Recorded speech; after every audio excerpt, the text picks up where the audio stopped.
Hey guys, I miss y'all today. I thought I would read the story for those of you that have a little trouble reading it.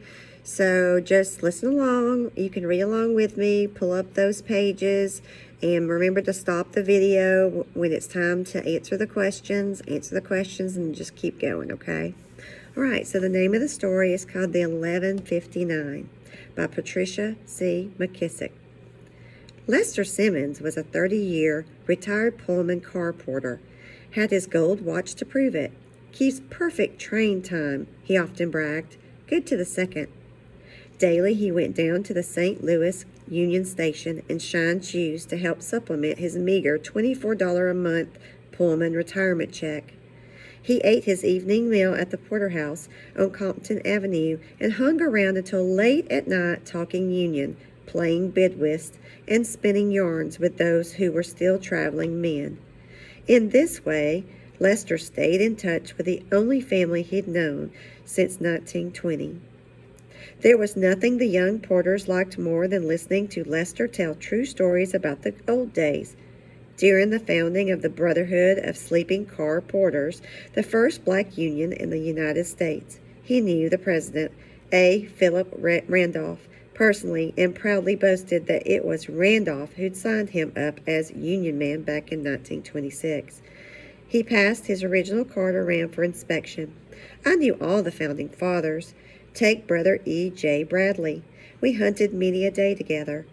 Not for the sport of it, but for something to eat. Those were hard times, starting up the union, but we hung in there so you youngsters might have the benefits you enjoy now. The rookie porters always liked hearing about the 13-year struggle between the Brotherhood and the powerful Pullman Company, and how against all odds the fledgling union had won recognition and better working conditions. Everybody enjoyed it too when Lester told tall tales about Daddy Joe, the porter's larger-than-life hero. Now y'all know the first thing a good Pullman man is expected to do is make up the top and lower berths for the passengers each night.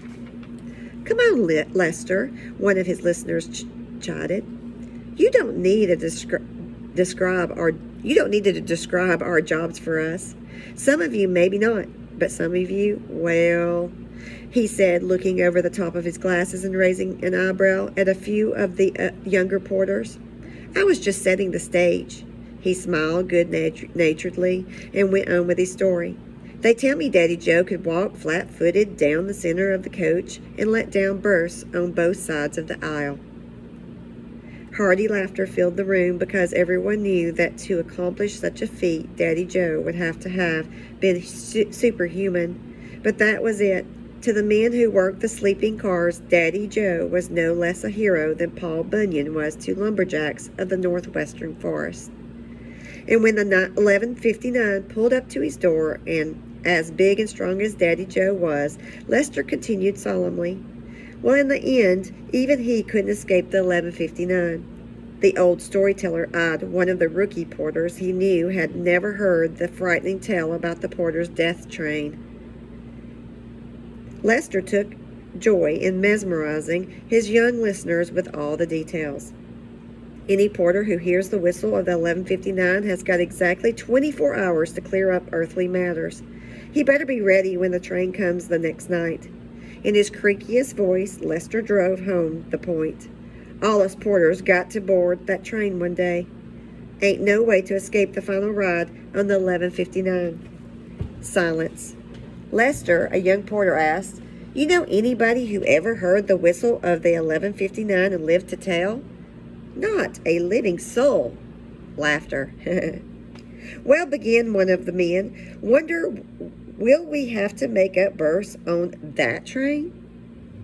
If it's an overnight trip to heaven, you can best be believing there's bound to be a few of us making up the berths. Another answered. Shucks, a card player stopped to put in. They say even up in heaven, we, the ones gonna be keeping all the gold and silver polished. Speaking of gold and silver, Lester said, remembering, that reminds me of how I gave Tip Sampson his nickname. Y'all know Tip? There were plenty of nods and smiles. The memory made Lester chuckle. He shifted in his seat to find a more comfortable spot. Then he began. A woman got on board the Silver Arrow in Chicago going to Los Angeles. She was dripping in finery, had all kinds of gold and diamond jewelry, carried 12 bags. Sampson knocked me down getting to wait on her, figuring she was sure for a big tip. That lady was worrisome. Owie! Come do this. Go do that. Bring me this. Sampson was running over himself trying to keep that lady happy. When we reached L.A., my passengers all tipped me $2 or $3, as was customary back then. When Sampson's big money lady got off, she reached into her purse and placed a dime in his outstretched hand. A dime! Can you imagine? Ow! You should have seen his face. And I didn't make it no better. Never did let him forget it. I teased him so. Went to calling him Tip, and the nickname stuck. Laughter. I haven't heard from old Tip in a while. Anybody know anything? You haven't got word, Lester. Tip boarded the 11:59 over in Kansas City about a month ago. Sorry to hear that. That just leaves me and Willie Beavers the last of the old-timers here in St. Louis. Lester looked at his watch. It was a little before midnight. The talk fest had lasted later than usual. He said his goodbyes and left, taking his usual route across the 18th Street Bridge behind the station.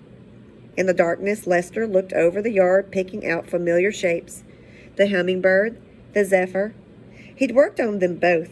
Train travel wasn't anything like it used to be in the old days, not since people had begun to ride airplanes. Progress, he scoffed. Those contraptions will never take the place of a train. No, sir.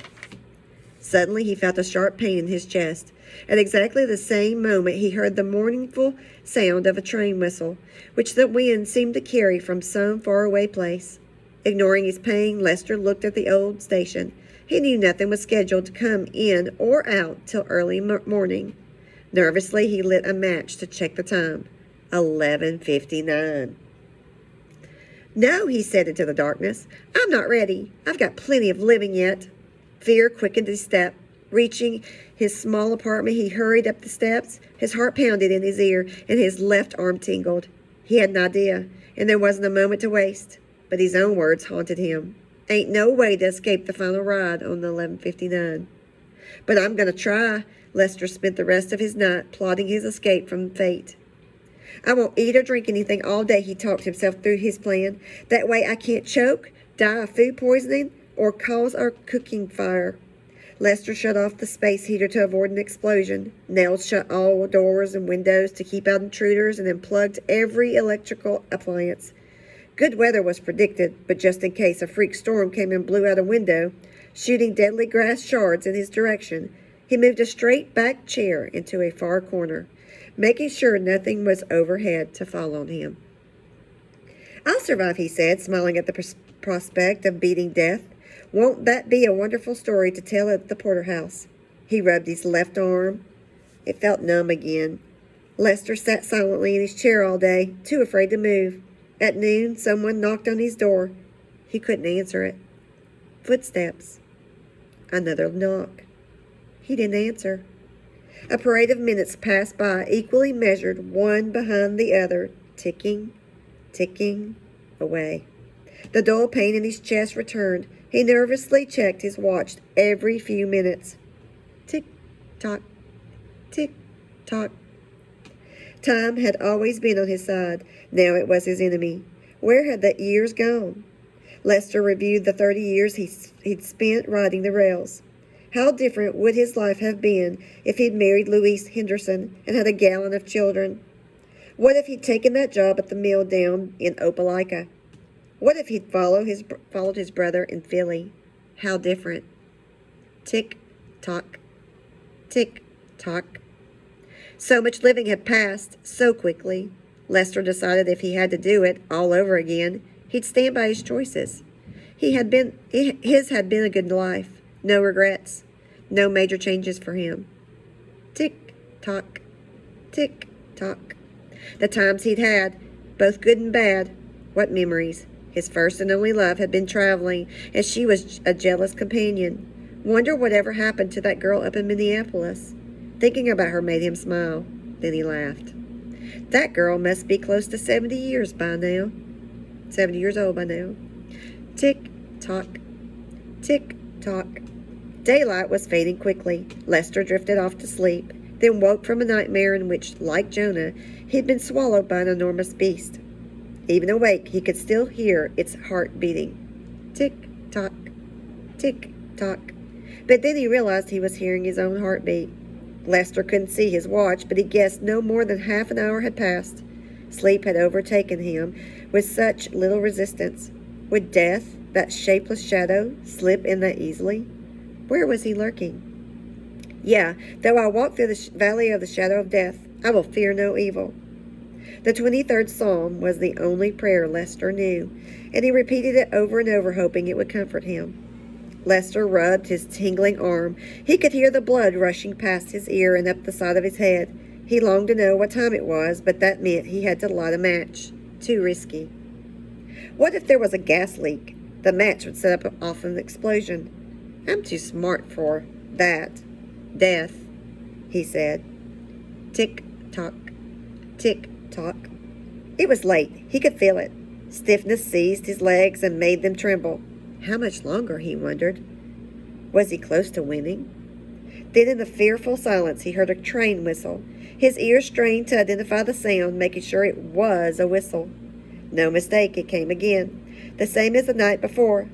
Lester answered it with a groan. Tick tock, tick tock. He could hear time ticking away in his head. Gas leak or not, he had to see his watch. Striking a match, Lester quickly checked the time. 11:57. Although there was no gas explosion, a tiny explosion erupted in his heart. Tick tock, tick tock. Just a little more time. The whistle sounded again, closer than before. Lester struggled to move, but he felt fastened to the chair. Now he could hear the engine puffing, pulling a heavy load. It was hard for him to breathe, too, and the pain in his chest weighed heavier and heavier. Tick tock, tick tock. Time had ran out.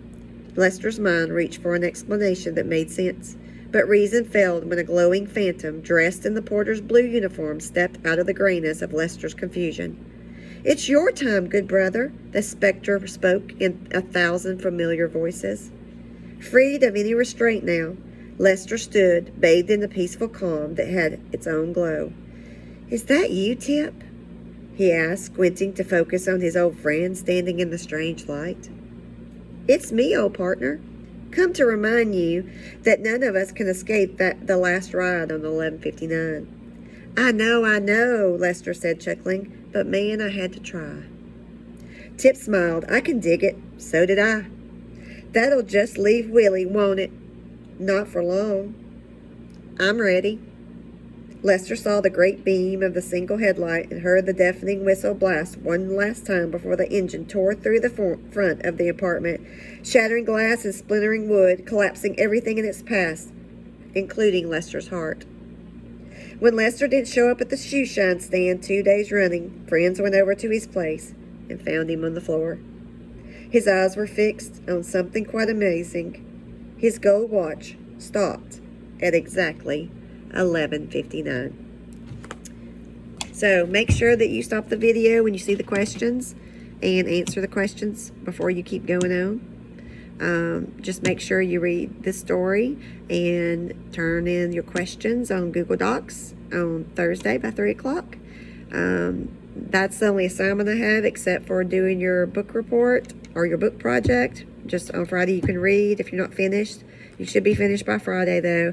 So next week you should be working on your book project. I do miss you and I can't wait to see you back on the 13th. Bye guys. Have a great day.